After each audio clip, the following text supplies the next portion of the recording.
Olá pessoal, bem-vindos a mais uma aula. Hoje nós vamos falar sobre Estado unitário e Estado federativo, né? São os elementos que definem a organização e a estrutura de poder no Estado brasileiro. Então, o que é um Estado unitário, né? Antes da gente entrar na discussão sobre o Estado federativo, que é de fato o que nos interessa. Então, essencialmente, os estados são organizados de tal forma que ou o poder está dividido em mais de um ente, né, autônomo ou soberano, ou o estado tem apenas um centro de poder autônomo e soberano. Historicamente, os estados sempre foram unitários, ou seja, até o século XVIII, século XIX, quando começa-se a criar os instrumentos da democracia moderna, nós sempre tivemos estados unitários, ou seja, sempre uma fonte de poder soberana e autônoma. Algum grau de autonomia, eventualmente as satrápias do Império Persa, né, os territórios do Império Romano, algum grau de autonomia eles tinham, os governadores tinham poder, né, para distribuir a lei, para fazer aquilo que fosse necessário dentro do seu espaço ali de poder local. Mas eles estavam completamente submetidos ao poder central, ao poder soberano. O poder soberano decidia efetivamente tudo. A autonomia desses entes menores de exercício de poder, ela não era efetivamente geral, ela dependia não apenas de autorização para funcionar do poder central, mas ela não era autônoma em relação ao poder central. Não havia nenhum braço, nenhum espaço de poder no qual o governador atuava em que ele tivesse liberdade diante do imperador de Roma. Ou seja, o Império de Roma, a capital, ela definia quem seriam os governadores e atribuía algum grau de autonomia. Mas o imperador continuava ainda podendo tudo em relação àqueles territórios.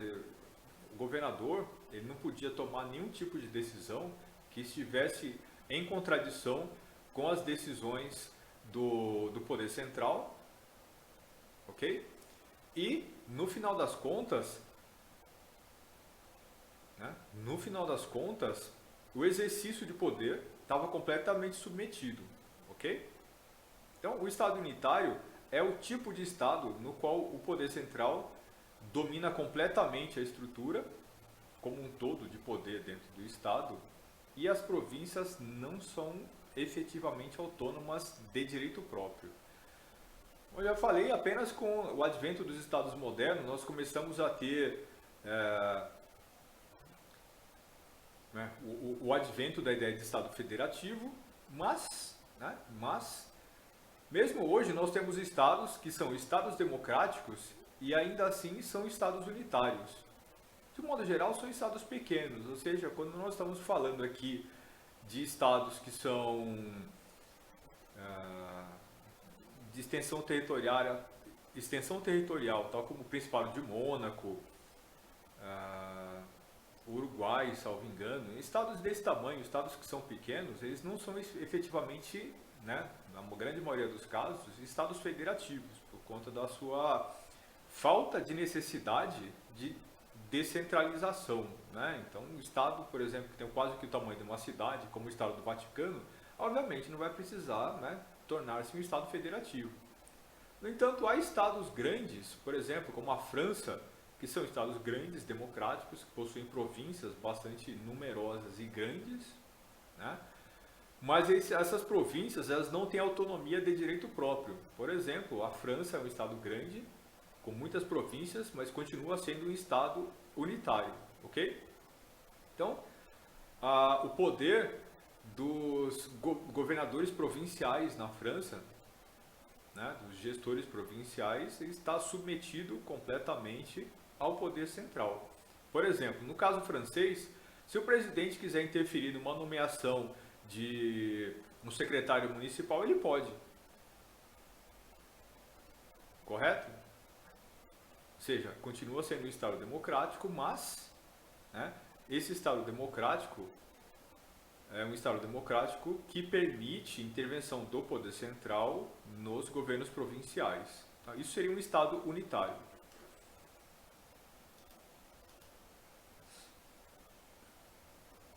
Para começar, para a gente chegar em Estado federativo, vamos falar aqui na relação entre federação e confederação.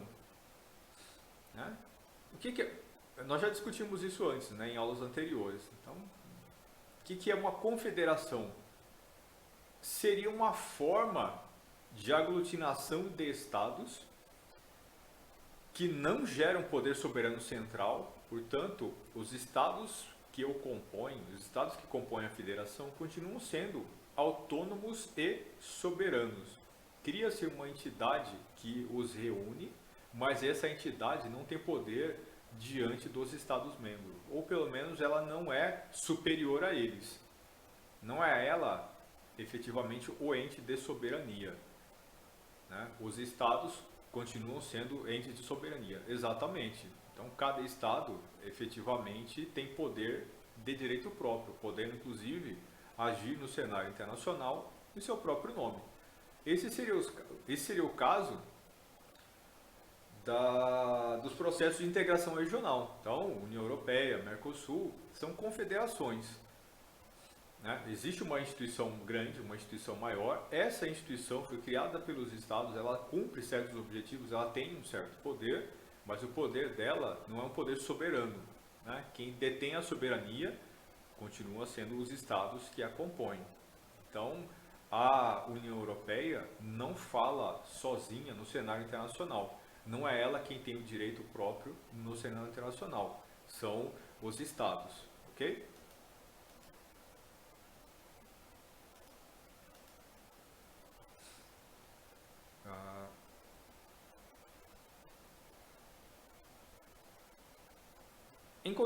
Em contraposição a isso, né, o Estado federal ou Estado federativo, ele é o tipo de Estado que possui pelo menos dois, ou seja, dois ou mais entes de poder.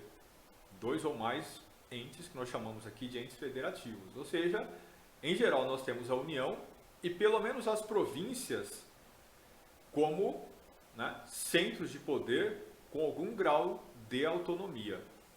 No caso do Brasil, além das províncias, que nós chamamos aqui de estados, também os municípios são parte, né, do Pacto Federativo. Ok? Então, no caso brasileiro, nós temos 3 entes federativos: União, estados e municípios. No nosso caso específico, quem possui o poder soberano será exclusivamente a União, que a União representa a coletividade e nós somos uma federação. Portanto, os estados ou províncias que compõem o Estado Federal Brasileiro, elas não têm autonomia, certo? Elas não têm soberania. Então, o único ente de soberania, portanto, o único que pode falar no cenário internacional, o único que pode firmar tratados, aquele que efetivamente exerce a soberania em nome da nação é a União. Exato, cada país tem a sua soberania, cada país é um ente soberano, é isso mesmo. Ok? Quais são... Uma confederação de estados forma uma federação? Não. Né? Uma confederação é uma junção de estados, mas numa situação em que eles mantêm a soberania, eles criam uma entidade maior do que eles, mas ela não tem soberania, ela não é uma entidade de direito próprio, ou seja, o poder dessa confederação, o poder das instituições que representam essa confederação dependem e estão submetidos ao poder e à soberania dos estados. Portanto, se você é um cidadão francês, vai estar sempre submetido exclusivamente à soberania, né, francesa, a soberania do governo federal francês.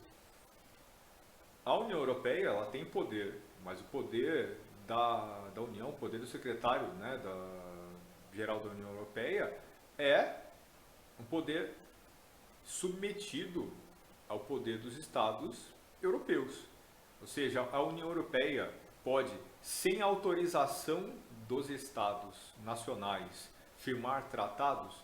Não. Inclusive, quem assina, quem ratifica tratados são os Estados nacionais, né? Não são as instituições europeias. Então, por exemplo, digamos que o Brasil resolva firmar um tratado com o Mercosul. Quem é que vai assinar o tratado? Né? O presidente do Brasil e os presidentes dos países da União Europeia. Não é o gestor da confederação, não é o gestor da instituição europeia. São os estados, os presidentes ou gestores dos estados nacionais. Ficou claro isso? Então, essa é a diferença entre a federação e a confederação. A confederação, ela até gera instituições que são maiores do que o Estado, mas essas instituições não possuem soberania. Elas não têm autonomia nacional, nem a capacidade de falar em nome próprio no cenário internacional. Esse é o caso da União Europeia e é o caso do Mercosul. Uma federação é uma junção de estados que formam um grande estado maior e que esse sim possui soberania. Esses estados que o formaram, esses estados que formam a federação, desculpem, eles viram províncias e o único ente de direito possuidor da soberania passa a ser a União, que representa a federação. A federação será a única instituição, ou a União, né, representando a federação, será a única instituição que tem efetivamente autonomia para falar em nome do povo desse país. No caso brasileiro, né, nós somos uma federação, nós somos um Estado federal, né, um Estado federativo. Significa que nós temos dois ou mais entes de poder. No nosso caso, temos três: União, Estados e municípios. E a razão para a criação no Estado nesses moldes são duas. Né? Primeiro, porque historicamente o governo brasileiro se inspirou muito, né, no modelo norte-americano, que é um Estado federal. Então, as instituições brasileiras de poder, né, desde o período republicano, sempre se influenciaram muito pelo molde, né, pelos moldes do Estado norte-americano. Então, nós copiamos, em grande medida, as estruturas políticas norte-americanas. Nós somos um Estado federal, né? Inicialmente, no período republicano, o Brasil chamava República dos Estados Unidos do Brasil, né, emulando o modelo norte-americano. Né, no sistema bicameral, a gente vai discutir isso em aulas posteriores, e dividido em estados, né, dividindo o poder entre a União Federal e os seus estados, e no nosso caso, também no caso americano, os municípios. Uma razão mais recente para o modelo do nosso sistema federativo é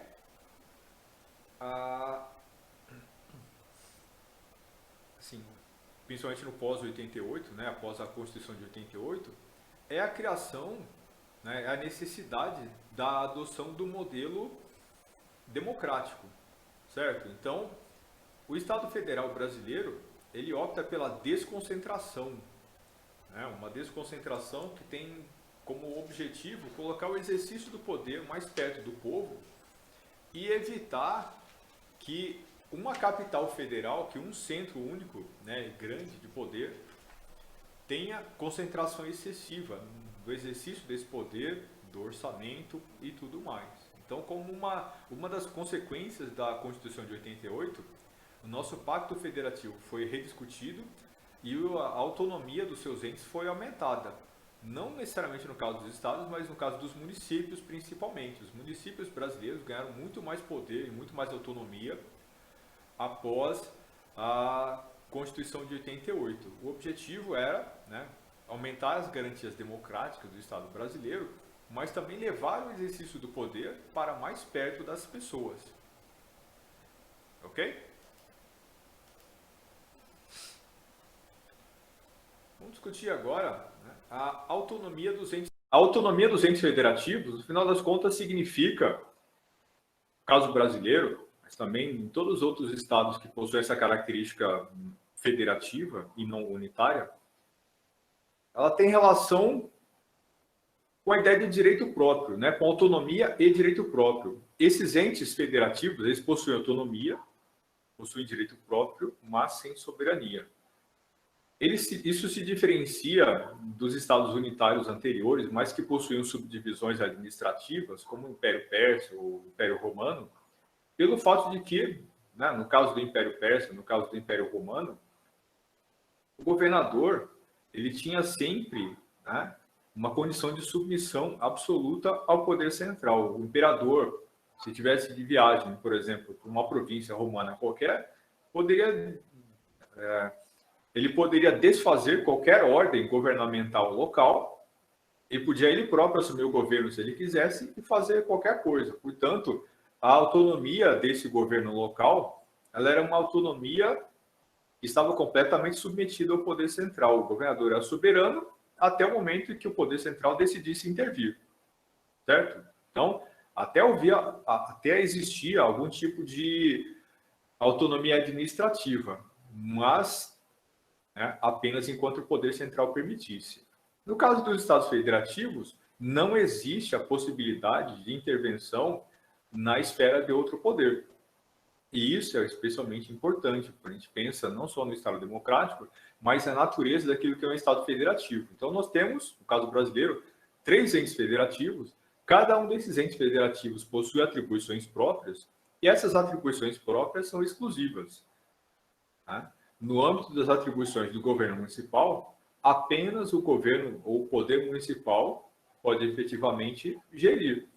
No caso do governo estadual, né, a mesma coisa. No caso da União, idem. Certo? Então vamos lá. Então, digamos, bandido entra na sua casa. Né? Aí a polícia, sei lá, você chamou a polícia, ela levou 2 horas para chegar, ou não te atenderam. Quem que você tem que xingar? O presidente da República, o governador ou o prefeito?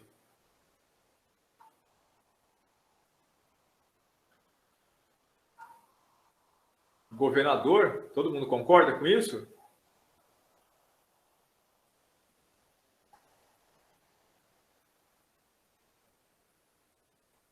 Exatamente, né? É o governo do estado que tem a responsabilidade, né, de fazer política pública voltada para a área da segurança. Quem que é o chefe da polícia militar? Governo do estado, sempre. Né? Então, o presidente da República pode vir aqui no batalhão da PM e determinar que a polícia saia para ir fazer uma diligência?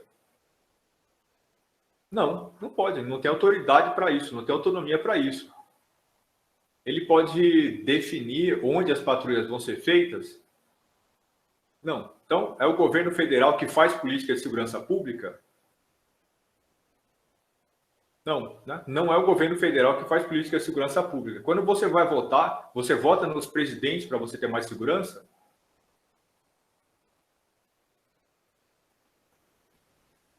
Não, não faz absolutamente o menor sentido, porque isso não é atribuição do presidente. O presidente tem alguma relação com a área de segurança? Sim, que, por exemplo, o presidente da República ele vai ser responsável por um tipo de segurança específica, que é a guarda das fronteiras, e certos elementos de segurança pública, que são de alçada das polícias federais, exatamente.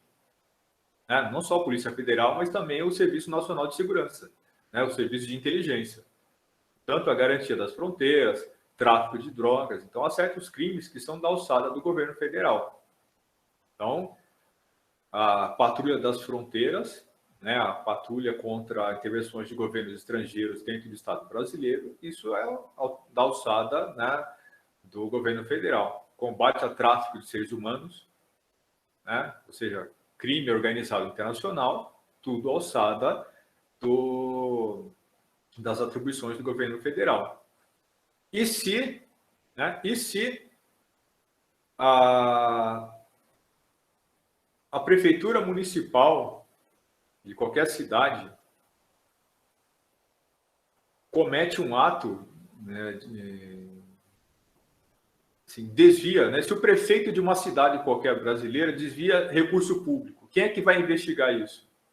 Quem é que investiga desvio de recurso público? Corrupção no âmbito municipal?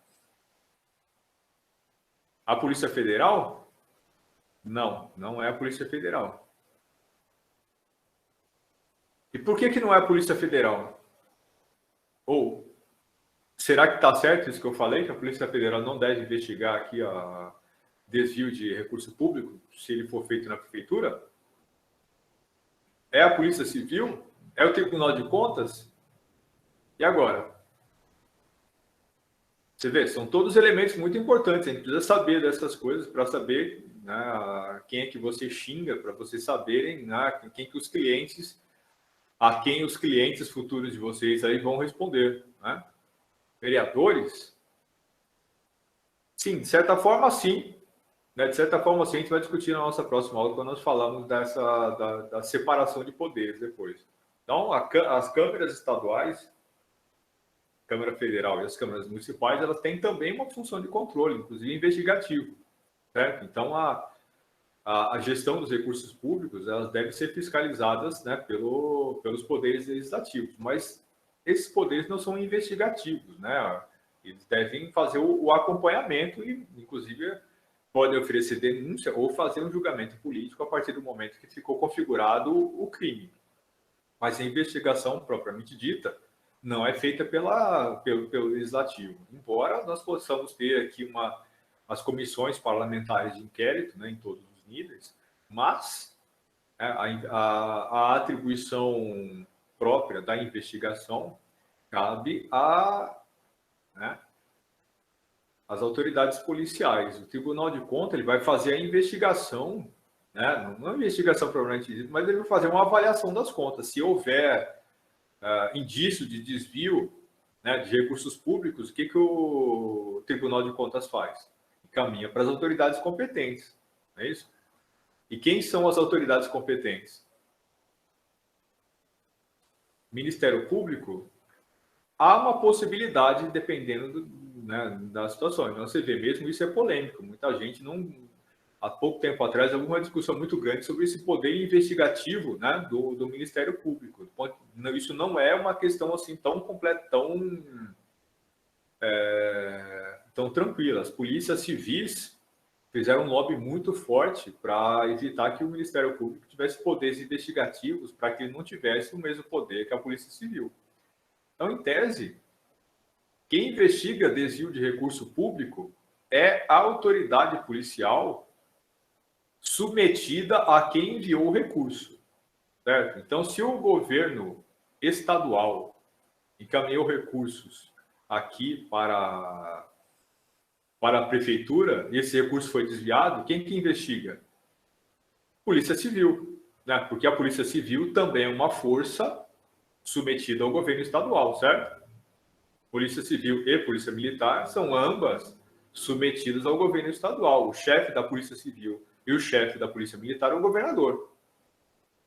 Nos dois casos, né, cabe ao governo do estado, portanto, fazer a investigação. E se o dinheiro veio daqui mesmo? Também, né? Porque nesse caso, você não, como não tem uma polícia municipal, a autoridade competente mais próxima do nosso local é aquela na qual a cidade está inserida, portanto, a autoridade estadual. Então, qualquer desvio de recurso público dentro do município, com verbas locais ou estaduais, será investigado pela Polícia Civil. Mas e se o governo federal encaminhou recursos?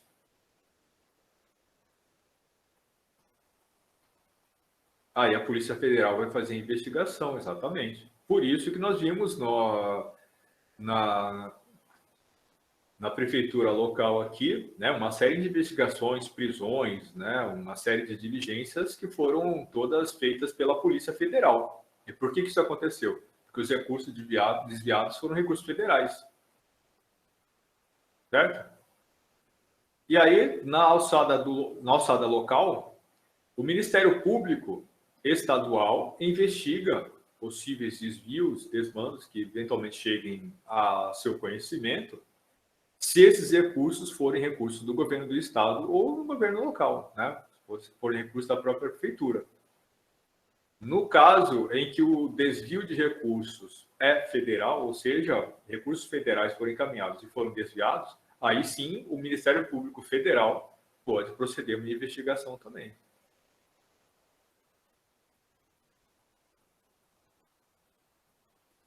É, tipo isso, cada um do seu quadrado. Tá. E educação? Educação. Educação está um lixo. As crianças não estão, né, não estão sendo bem atendidas pelas escolas. Quem é responsável por isso?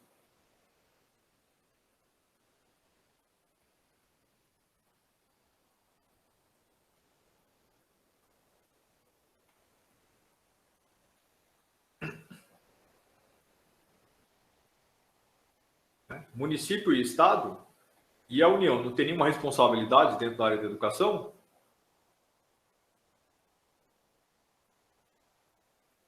Então, cada um deles tem responsabilidade em relação ao quê?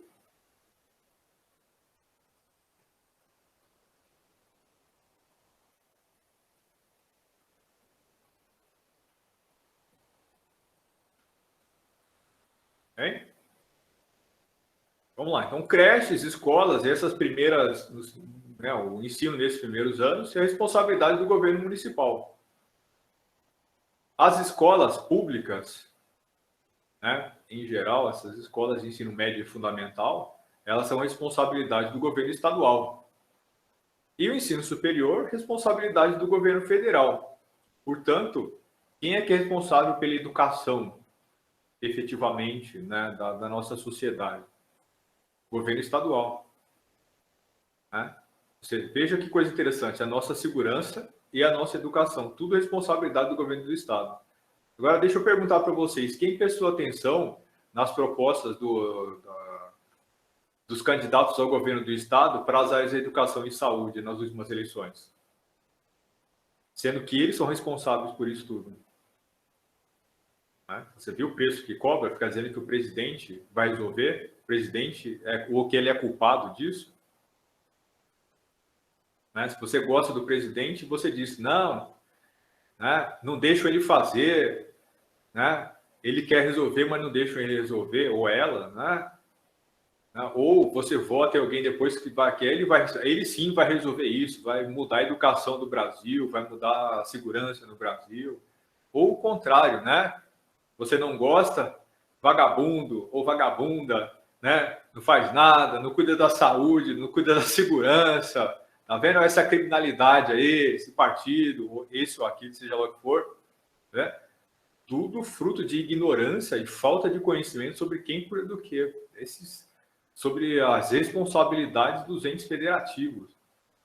Deixamos os governadores completamente isentos de cobrança sobre aquilo que eles têm efetivamente a responsabilidade. Né? É muito sério. E saúde. E saúde? É responsabilidade do governo federal cuidar dos hospitais? Quem cuida dos hospitais?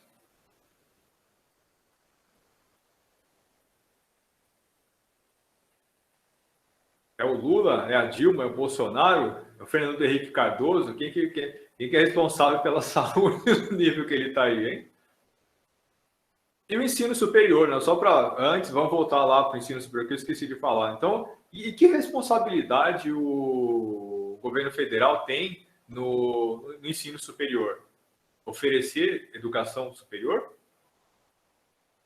Sim, sim, né? Oferecer ensino superior, da mesma forma que os estados oferecem um ensino, né, nível médio e fundamental. Não só oferecer, mas também fazer toda a regulamentação. Por exemplo, quem que cuida da avaliação dos cursos, quem que manda comissões de avaliação aqui, que vocês eventualmente veem, né, de vez em quando aqui, né? Ministério da Educação, Governo Federal. Mas os estados e municípios não podem também oferecer esse tipo de serviço? Por exemplo, o município pode ter uma faculdade e oferecer ensino superior, e o estado também pode? Mas não é responsabilidade do governo federal?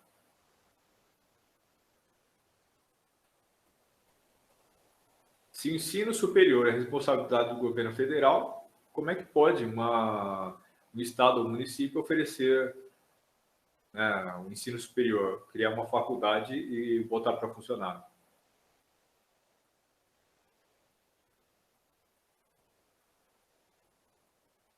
Eles têm autonomia, mas eu não acabei de falar para vocês que a autonomia dos entes federativos é autonomia de direito próprio. Por exemplo, o presidente não tem direito de chegar aqui e mandar a polícia fazer absolutamente nada. E o governador tem o direito de chegar lá no comando do Exército, na Academia Militar das Agulhas Negras e mandar os recrutas começar a fazer polichinelo lá? Né? Algum governador tem essa autoridade de chegar lá na Academia Militar e mandar o pessoal pagar 30 flexões? Não. Né? E por que os estados e municípios poderiam oferecer ensino superior? E a União? Você pode ter uma escola federal?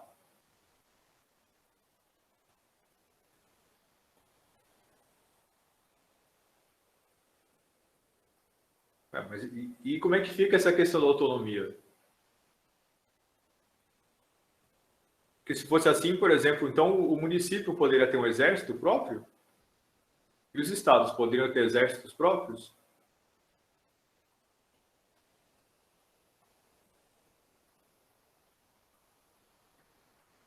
E agora? Você vê, então, veja que essas definições, elas são importantes, mas não são definições absolutas. Entenderam? No princípio, sim, né?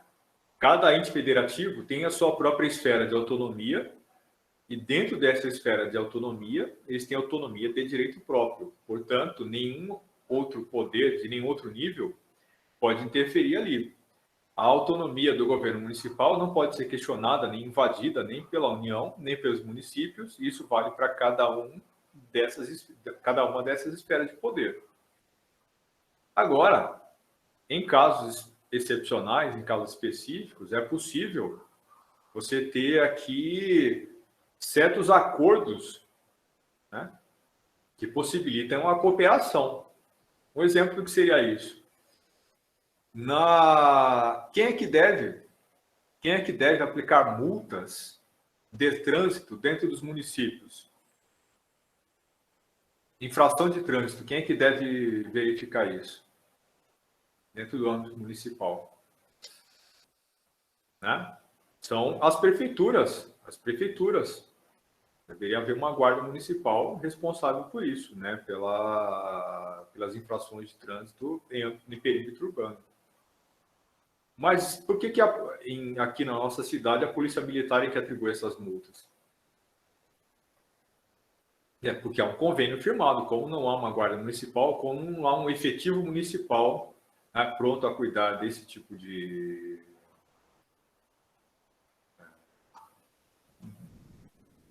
situação, então há um convênio entre a prefeitura municipal e a polícia militar, que é um órgão estadual, para que a polícia militar aplique as multas aqui. Né? Agora, por exemplo, o que acontece quando um acidente ocorre numa rodovia federal que esteja cruzando aqui a nossa cidade? Né? Nós temos, né, um X, né, um cruzamento em X aqui, né, duas rodovias federais atravessando o Vilhena. Quando acontece um acidente, quem é que vai fazer a ocorrência?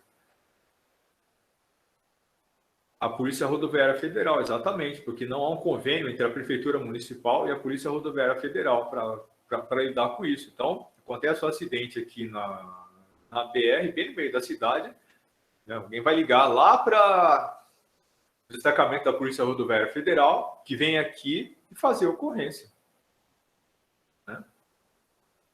Porque isso tudo por conta da divisão de poder entre os entes federativos. Se a rodovia é federal, um órgão federal deve fazer a ocorrência, né? Por mais que esteja dentro do perímetro urbano. Por mais contraditório e contraproducente até que isso seja. Né? A polícia militar pode até aparecer lá, comparecer, né, cuidar do ambiente, enquanto a Polícia Rodoviária Federal chega e faz, né, efetivamente a ocorrência. Certo? Então, e no caso da educação, né, que nem eu falei, e as universidades? A mesma coisa. Então, por convênios, né, com, com autorização, né, do MEC, o município pode abrir uma faculdade. Né? Um estado pode ter a sua faculdade. Não, a Unir é um exemplo de universidade federal. Ela é gerida e conta com um orçamento que é federal. Agora, uma universidade estadual, né, nós não temos universidades estaduais aqui, mas em São Paulo tem, eu me formei na Unesp, tem a USP, tem a Unicamp, então universidades geridas com recursos do governo estadual. Certo? Então, o Ministério da Educação concede autorização de funcionamento para universidades desse ente que, em tese, não tem nem autonomia, né, nem o poder para fazer isso. E nem a atribuição, né, para fazer isso. E há universidades municipais também, lá em Marília mesmo tinha a FAMEM, a Faculdade de Medicina de Marília. É uma universidade de medicina do governo municipal. É uma universidade pública municipal. É raro, mas existe em alguns lugares. Aqui, espalhados pelo norte, pelo nordeste, é muito difícil, mas lá em São Paulo existe algumas. Mesmo lá, há poucas. Né? Eu mesmo, de nome, só conheço a FAMEMA, não conheço outra universidade municipal. Mas está lá. Ok? Então, vocês viram a importância disso, né, de conhecer o papel dos entes federativos. Então, quais são as atribuições do governo municipal? Ela tem atribuições, o governo municipal tem atribuições que são muito próprias e muito importantes. Agora nós estamos numa eleição municipal. E o que o prefeito faz? Ele cuida do quê? O que os governadores, né, devem fazer? Quais são as esferas de atribuição do poder legislativo municipal? É só dar nome de rua? Né? Então você veja, mesmo pessoas que lidam com o direito diretamente têm muito pouco conhecimento sobre isso. Né? O governo local, o governo municipal, ele vai lidar com a educação? Sim, né? Vai lidar com a educação no nível que é muito importante. Por exemplo, e se a prefeitura municipal não oferece creches para que as pessoas, né, para que as famílias possam ter a possibilidade de deixar suas crianças bem atendidas enquanto elas vão trabalhar, principalmente a população carente. Então, você vê o custo, o preço humano decorrente da omissão, né, das autoridades. Será que todo mundo, por exemplo, no nosso município tem acesso a creches, né, para ir trabalhar e deixar os filhos? E cuidar da pavimentação das vias públicas. Né? Isso é uma coisa muito importante. As pessoas pensam nisso como uma coisa pouco significativa, mas pensem como é importante você ter, de verdade, garantido o seu direito de ir e vir. Né? Se as ruas da minha região elas não são asfaltadas, são muito esburacadas, né? Se elas não são bem iluminadas, né? Se apontou aí. Então, você vê, nem o meu direito de ir e vir, garantido pela Constituição, está assegurado. E quem assegura efetivamente o meu direito de ir e vir? É o governo federal? Não, é o governo municipal. Inclusive, pavimentando as vias, né, nas quais eu vou circular. E segurança pública. Isso também não garante o meu direito de ir e vir. Né? Por exemplo, se eu moro num bairro perigoso e existe uma chance muito grande de eu acabar levando um tiro se eu for sair de casa depois das 6 da tarde, eu vou sair? Provavelmente não. Provavelmente não. Eu vou ficar trancado em casa. Né? Eu vou ser cerceado no meu direito de ir e vir porque não é seguro o suficiente ir. Né? E na hora que eu estiver vindo, eu posso morrer. Né? E se o tráfico, o crime organizado, fecha o comércio e determina que toque de recolher? Isso não é uma violação do meu direito de ir e vir? E quem deveria garantir esse meu direito de ir e vir? Né? O governo do Estado. Isso é uma coisa muito importante. E vejam que coisa.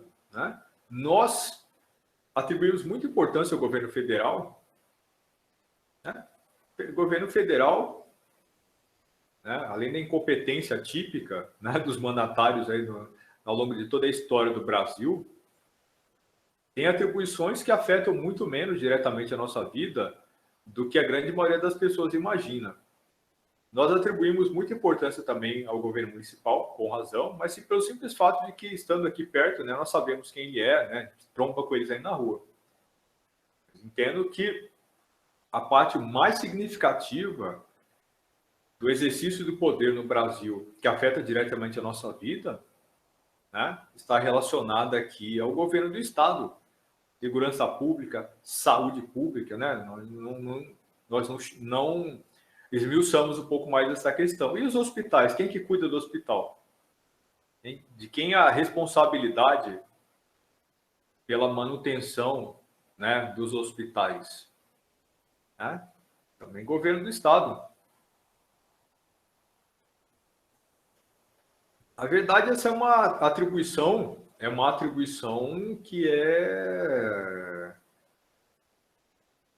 parecida com as atribuições da educação. Então, o governo municipal, né, cuida de creches, essas primeiras letras, o governo estadual cuida do ensino médio e ensino fundamental, o governo federal cuida do ensino superior. No caso da educação, os governos municipais, eles têm responsabilidade na saúde? Sim, mas naquelas unidades básicas de saúde, postinho de saúde, né? Na primeira frente de combate só, mas o hospital mesmo, quem tem a responsabilidade de fazer e gerir os hospitais? Né? Responsabilidade do governo estadual, até pelo valor, pelo custo que é a manutenção disso.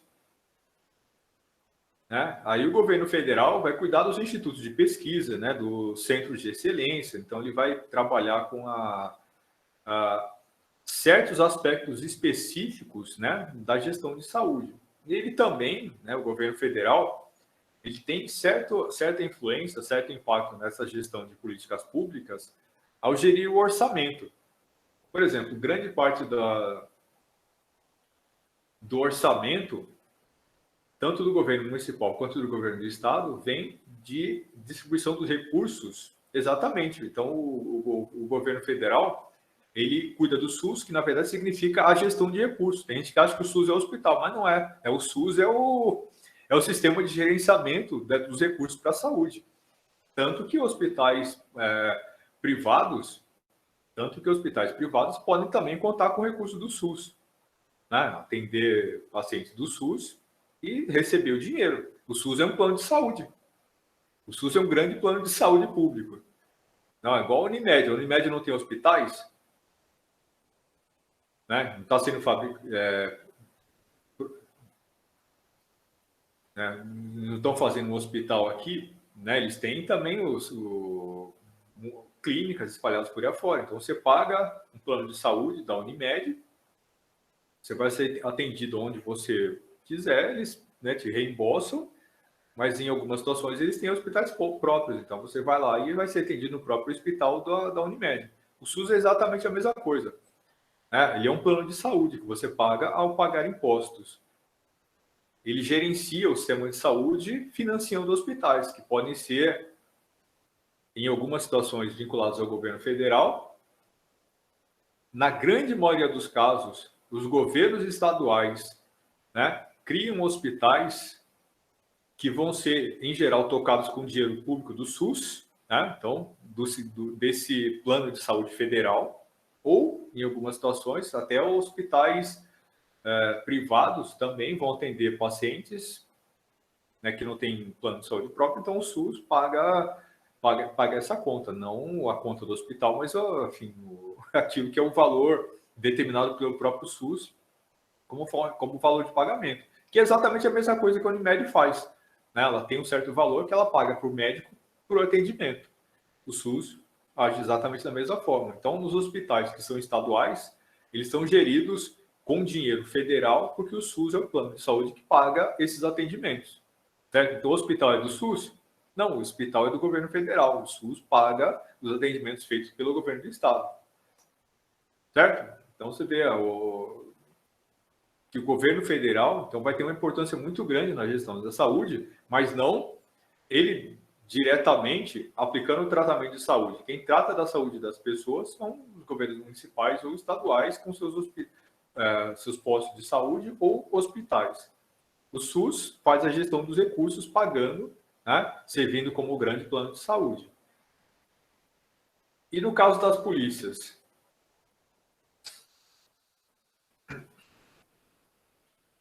Então, de fato. Então, no nosso caso aqui do município de Vilhena, o hospital regional ele é sobrecarregado porque, em primeiro lugar, ele é um hospital municipal, né, e não é a atribuição do governo municipal ter um hospital, mas aqui é tão longe de tudo.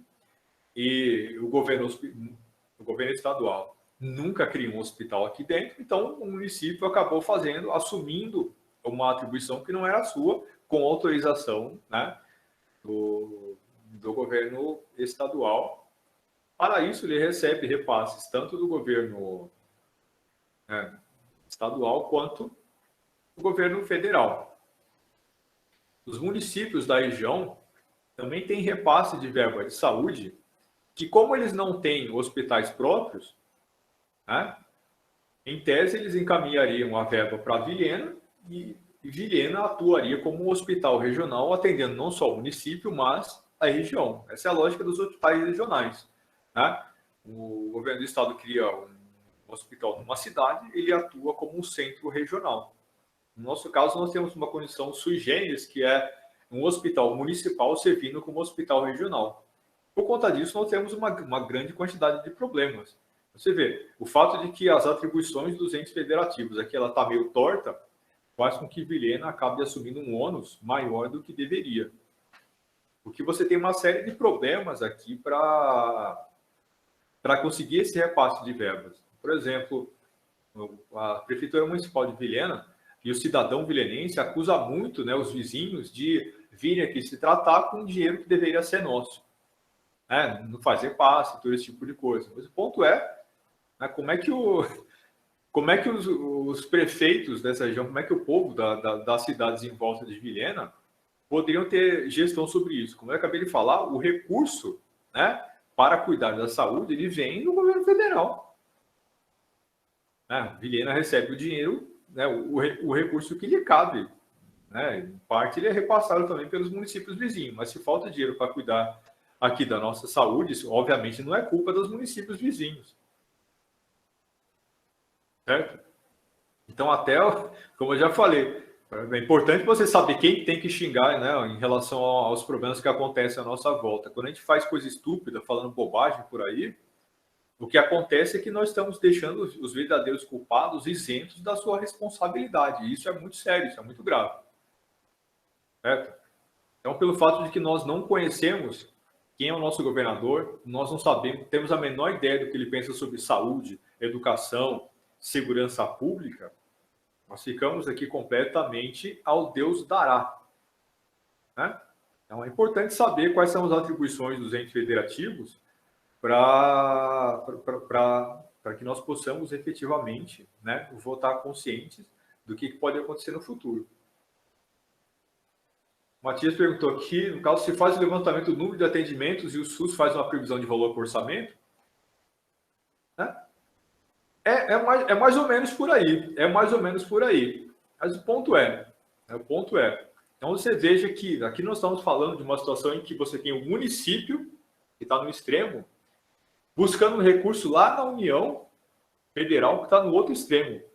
Veja como isso acaba subvertendo a lógica da federação e do pacto federativo. Tem a ver com você garantir a gestão dos recursos públicos o mais próximo possível do local.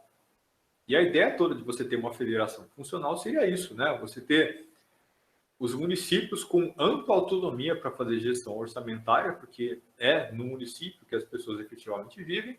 Aí depois você ter os governos estaduais que possuem uma consciência situacional maior em relação ao que acontece nas suas regiões, né? E a União, o governo federal, fazendo a gestão maior, né? Tentando, né, pensar aí, né, grandes planos, né, para lidar com essas questões. Mas a gestão propriamente dita, obviamente, deveria ser feita porque está mais perto aqui. Não é o nosso caso, né? O hospital foi feito pelo município porque o governo estadual não cumpre as suas obrigações, aí o município tem que buscar recursos junto diretamente ao governo federal. E vocês imaginam quantos municípios tem no Brasil? Né? Muitos e muitos milhares. Então você vê pedidos, né, locais de recursos indo parar lá no Ministério da Saúde. Né? Essa zona que nós sabemos que é, né, esses ministérios, não só hoje, né? Não só hoje nesse governo, né?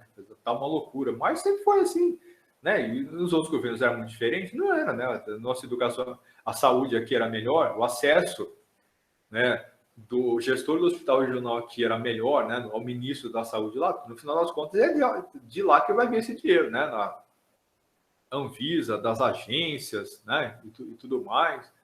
Vai ser, se o acesso a esses recursos vai ser feito tudo via deputado federal, né, lá em Brasília. Isso é muito complicado, isso é muito problemático. Não deveria ser tudo isso. Então, o fato de que a gente faz uma gestão torta de recursos aqui, com atribuições complicadas e deslocadas, nos cobra um preço bastante elevado.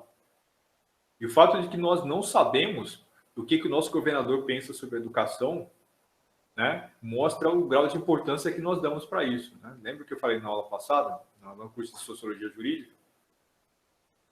Essa ideia de educação, segurança, saúde, né? Nós dissemos que, por exemplo, na questão da segurança, que bandido bom é bandido morto, né? Que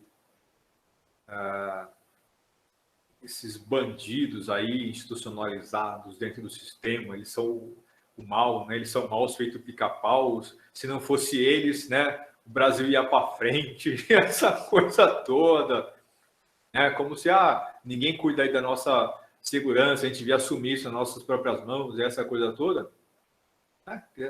Veja, né? Isso acontece por conta da nossa própria omissão, né? Porque a gente sabe que quem cuida disso é o governo do estado, né? Eu quero muito resolver o problema da segurança. Aí eu voto sem saber o que o governador do estado pensa sobre segurança. Depois eu xingo, né? Vou xingar muito no Twitter, falar mal de todo mundo, dizer que ninguém presta, a esquerda não presta, a direita não presta, isso é coisa disso e daquilo, isso é coisa de estrangeiro, isso é a CIA que é responsável. A culpa é de todo mundo, menos minha, que não assumo a minha responsabilidade de votar corretamente na hora de estabelecer quem é que define políticas públicas. Né? A gente reclama de saúde, mas não sabe o que o governador pensa sobre saúde. Não vai resolver isso nunca, né? Como é que você vai ter escolas melhores se você não sabe o que o seu governador pensa sobre gestão de saúde, de gestão escolar? É impossível enquanto nós não começarmos a fazer a nossa parte. Ok? Então é isso, é muito importante saber as atribuições dos entes federativos. Nós precisamos de informação, então veja o papel da educação, né, na criação de futuro melhor para o nosso país. Sem educação de qualidade, isso não funciona. E agora, como eu já falei, o que os nossos gestores municipais pensam sobre educação? O que eles estão fazendo sobre educação efetivamente? Nós sabemos? O mais importante ainda, né? Eu já acabei de falar milhões de vezes, o que o nosso governador pensa sobre isso? Quem que é o secretário de educação estadual? Que é a pessoa mais importante na hora de definir isso, né? Quem é? Ministério da Educação. Quem são os nossos ministros da Educação? E não só esse lixo que a gente está vendo aí dentro desse governo. É mesmo antes. Quem que era governador? Quem que era ministro da Educação antes? O que foi feito antes de melhor? Né? Ministro da Educação tem como uma grande meta, né? Sei lá, eliminar as esquerdas do ensino. O que isso tem a ver com você dar educação de qualidade para essas crianças, fazer gestão de informação, né? Tudo aquilo que de fato importa, você criar um futuro melhor para a nossa nação, né? A ideia da cidadania, você, ao invés de fortalecer, né, as relações entre professores e alunos, entre você melhorar a qualidade do ensino, melhorando a formação dos professores, aumentando o nível de responsabilidade desses professores, vai tratar o professor como vagabundo, isso, aquilo, né? Colocar Lula no poder é colocar o povo no poder? Bom, eu te perguntaria se a educação era melhor quando ele estava no poder. Né? Eu acho que não. Eu acho que não. Então vejo que como é importante, vejo como é importante a gente ter em mente uma coisa, né, que é fundamental. Nós temos que ter uma visão de mundo própria. Por exemplo, né, óbvio que vocês sabem que eu sou uma pessoa de esquerda. Isso significa que eu quero um mundo melhor, eu quero que a gente tenha empatia com o ser humano, eu dou importância, né, muito grande para a ideia da igualdade, né? Eu quero que todos tenham chances, eu quero que o mundo seja melhor, não para a maioria, eu quero que o mundo seja melhor para todo mundo. Pessoas que têm um viés mais conservador vão dar mais importância, né, a outros elementos, mas isso também vai significar, né, você dar importância para o senso de comunidade, você ter, né, certos valores aí, né, reconhecidos na gestão de política pública, mas eu posso pensar isso ou aquilo, nada disso, nada disso tem a ver com pessoas. Fulano A, fulano B, se é vagabundo, se é bandido, se é miliciano, se os filhos são bandidos e se ele também é bandido, há 30 anos recebendo rachadinha no parlamento, falando as maiores imbecilidades do mundo. Isso não tem a ver com você ser conservador ou ser de esquerda. Né? Isso é muito problemático a gente ter essa adoração por pessoas. Pessoas não me interessam, né? Eu quero que o Lula, né, se exploda, quero que o Bolsonaro se exploda. São dois vagabundos da mesma falta de qualidade, o mesmo lixo. Né? Há décadas os dois no poder, fazendo as mesmas cagadas. Quando o Lula estava no poder, né, fez lá algumas coisas, tirou, né, muita gente do nível da miséria extrema e tudo mais, mas foi corrupto, fez um monte de barbaridades.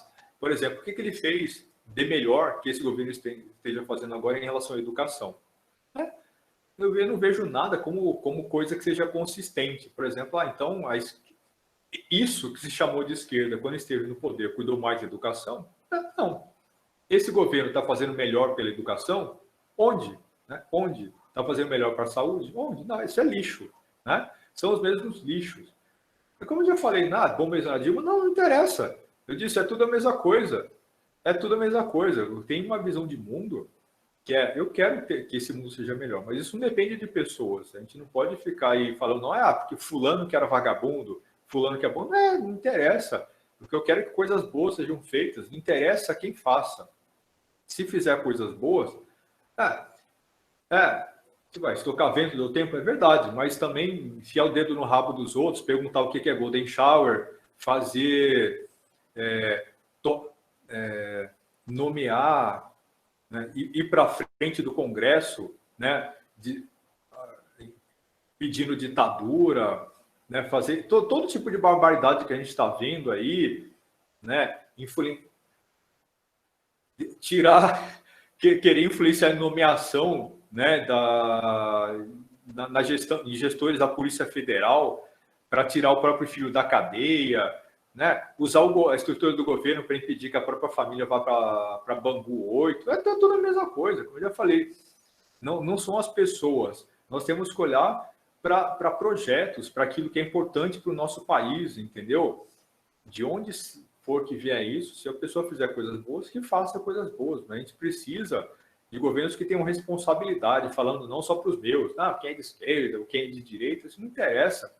Né? O que importa é a vida das pessoas, o que importa são as crianças terem acesso à educação, saúde, segurança de qualidade, exatamente. Não é essa imbecilidade que a gente está vendo hoje, e que também já existia no passado. Sectarismo, divisionismo, essa ideia de que tem gente que presta e gente que não presta. Como eu já falei na aula passada, quem presta? Quem que é esse cidadão de bem aí que vale? Que não sei o quê? Gente, a gente tem que parar de olhar para o rabo dos outros e cuidar do nosso próprio. Né? Por isso que é importante informação, é importante educação, é importante cuidar da nossa própria, da nossa própria responsabilidade, cuidar dos nossos próprios atos. Nós devemos aprender a respeitar os outros, respeitar a lei de trânsito, fazer a coisa certa, não comprar produto roubado, fazer a nossa parte, né? Quando você tem que dar aula, você vai dar aula. Quando você tem que estudar, né, e fazer provas, tem que fazer sem colar. Funcionário de qualquer empresa, cumprir as suas obrigações, patrões, cumprir as suas obrigações. Cada um fazer a sua parte, respeitar pai e mãe, né? Respeitar as pessoas à sua volta, dar bom dia, fazer tudo aquilo que qualquer pessoa decente deveria fazer. Aí sim, né, a gente tem moral para falar dos outros. Enquanto a gente não fizer isso, ninguém tem moral para falar essas coisas, né? Governo de gente que presta e governo de gente que não presta. Aonde isso? Quem presta nesse governo? Quem prestava nos governos anteriores, né? Tudo ligado com corrupção, com bandidagem, tudo usando recurso público para fazer política e gestão política própria. Está tudo errado. Está tudo errado. A gente tem que olhar para aquilo que importa, que é saúde, segurança, educação de verdade, né? Ensinar as crianças a cobrar os governos, porque em tese a gente tem sempre que partir do princípio de que o governo não presta. E todo governo tem que ser cutucado, empurrado, né, chutado, né, espetado até fazer a coisa certa. Que isso é assim no Brasil e tem que ser assim no mundo inteiro. Qualquer país do mundo que preste, ele só presta quando tem um cidadão que tem essa mentalidade, né, de fazer ele próprio aquilo que é correto e exigir que os outros também façam. Né? E fazer aquilo que é correto não tem a ver com ser de esquerda ou ser de direita. Isso tem a ver com a maneira como você faz. Né? Fazer aquilo que é correto é respeitar o dinheiro público, não roubar, não desviar, não fazer rachadinha, não tirar dinheiro da Petrobras, não usar a Polícia Federal para tirar o próprio filho da cadeia, para tirar a si próprio da cadeia, nem para querer manter partido dentro do poder. Né? Enquanto a gente tolerar que gente desse jeito tenha poder no nosso país, porque eu gosto, né? Porque eu gosto desse aqui, tem que se ferrar o outro, né? Porque eu tenho ódio de outras pessoas que não pensam igual a eu. Quando o cidadão brasileiro pensa desse jeito, nós estamos perdidos. Né? Nós estamos perdidos. Né? Marco Aurélio soltar traficante, você vê, tem um monte de problemas relacionados com isso, mas isso a gente vai discutir quando nós estivermos falando de filosofia jurídica em semestres futuros. Tem um monte de problemas relacionados com isso. Mas veja que os problemas são estruturais. Problemas são estruturais, não tem a ver com a pessoa. É muito fácil olhar para o cara e xingar, vagabundo, fez isso. Mas e quando está na lei que tem que fazer? E se está dito na lei que tem que fazer? É a mesma coisa que nós discutimos na aula passada quando nós falamos de subsídio. Né? Auxílio paletó, auxílio moradia para juiz, está certo? Não, está na lei. E se está na lei e ele é pago? Então, é bandido quem paga? Você vai xingar e apontar o nome dele, é bandido que está pagando, né? Tem um monte de problemas aí, mas como eu estou falando, os problemas são estruturais, não adianta você ficar personalizando isso, que é fulano fez, o Marco Aurélio, vagabundo, fez isso e fez aquilo. Não é esse o nosso problema. Não é esse o nosso problema. De onde vem isso? De onde vem isso? Por que ele mandou soltar? Vocês viram onde é que estão os artigos da lei que determinam a soltura do criminoso realmente ali? Então, é muito mais profunda, essa questão. É muito mais profunda essa questão, né? De fato, né? Traficantes são um problema muito grande na nossa sociedade, né? Só que, você vê, quem é que compra os produtos desse traficante? Quem é que sustenta esse tráfico de drogas? É o governo do estado? É um partido? É o partido A ou o partido B? Quem é que compra o produto do traficante para fazer o traficante ser tão poderoso assim e ter tanto dinheiro? De onde vem o dinheiro do traficante? Da sociedade? Mas qual sociedade? É favelado que compra cocaína? Quem compra cocaína? Né? Então você vê. Então, quem é que sustenta o tráfico de drogas? Professor, policial, apesar, exatamente, é isso aí mesmo. É isso aí mesmo. Inclusive juiz, médico, filho de médico, tem um monte de coisa. Né? Então vejam, não adianta ficar fulanizando isso, dizer, apontando nomes, fulano, como se então tira o Marco Aurélio Melo, tira o Marco Aurélio de lá, pronto, resolveu o problema. Isso resolve algum problema? Menor alguma coisa? Não é esse. É claro, isso é só um sintoma. É o sintoma de um problema. Mas o que a gente precisa ir para a raiz desses problemas. Para ir à raiz desses problemas, voltando aqui ao tema da aula, a gente precisa entender a estrutura e organização da nossa sociedade, precisa entender quem nós somos, o que nós queremos, é preciso entender a forma como o poder está distribuído, é preciso entender o papel dos entes federativos, é importante saber como e por que a política pública é feita ou deixa de ser feita, é importante saber quem nós temos que cobrar, é importante organizar a população para cobrar corretamente. Enquanto isso não acontecer, a gente vai ver o mesmo nível de imbecilidade acontecendo no mesmo lugar o tempo todo. Gente indo para a rua, né, protestar genericamente contra a corrupção, que nem eu falei na aula passada, mas aí o médico, né, roubando no plantão, né, o médico põe o nome dele no plantão, mas ele sai do plantão, vai lá com a bandeira dos Estados Unidos para a rua protestar contra a corrupção, em geral. Né? Só que sem saber, por exemplo, contra a corrupção e contra a violência, xingando o presidente. Né? Sendo que a gestão de segurança pública é responsabilidade do governo estadual. E por aí vai, e por aí vai. Então, quando a gente continuar cobrando as pessoas erradas, né, em relação àquilo que nós efetivamente queremos que aconteça, nada vai acontecer, nada vai mudar. Né? Como é que isso vai acontecer enquanto a educação brasileira não melhorar, enquanto a gente não tiver um ensino melhor? Sem cobrar o governo do Estado, isso não existe. Não existe Brasil melhor quando a gente não vota corretamente no governador do nosso Estado.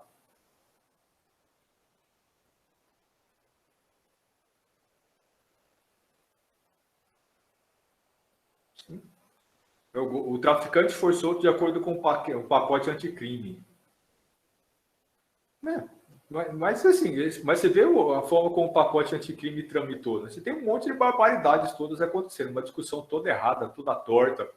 Você querer resolver o problema de violência, insegurança e corrupção, né, com canetada, né, com a lei, baixando pacotes. Como se baixar pacotes de lei fosse melhorar a nossa segurança, né, e reduzir a corrupção. É o que eu tenho falado o tempo todo. Não é não é essa a nossa questão. Né? Nós temos que discutir a raiz do problema, qual é o nosso comportamento e como nós lidamos com o poder público. Enquanto a gente não muda isso, pode mudar a lei do jeito que você quiser, porque no Brasil nós sabemos que tem lei que pega, tem lei que pega e lei que não pega. Não adianta nada ficar discutindo isso. Né? A gente tem que mudar o nosso comportamento e cobrar o poder público. Ok? Então é isso, pessoal. Até a próxima. Né? Nossa próxima discussão vai ser sobre, né, a distribuição de poder também. Vamos falar sobre parlamentarismo, né, e presidencialismo, certo? Então leiam lá um texto para a gente ter uma discussão bacana. Ok? Tchau, tchau. Boa noite.